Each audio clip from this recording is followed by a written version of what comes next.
Pegar o quê? Eu não vou pegar nada. O que você quer? Um carrinho pequenininho que tá lá. Mas você não já tem o carrinho grande? Tem, mas eu quero um pequenininho. Mas peraí, você tá chorando? Eu fiquei sabendo que o homem não chora, não. Por que você chora?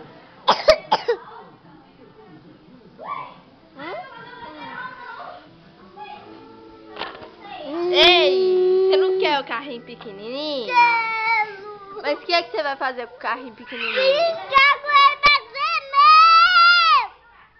Mas pra que você quer brincar com ele? Você não tem um grande? Tenho, mas eu não quero. Não, não vai chorar, não.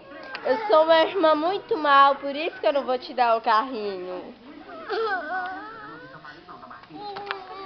Ah, agora vai me bater! Ei! Vamos brincar?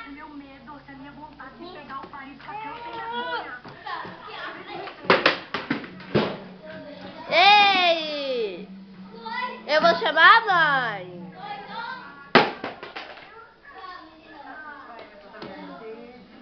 Ei, David, pra que você quer carrinho? Hã? Você não vai fazer nada com o carrinho. Então fica aí com esses capacetes, porque... Ah! Ah!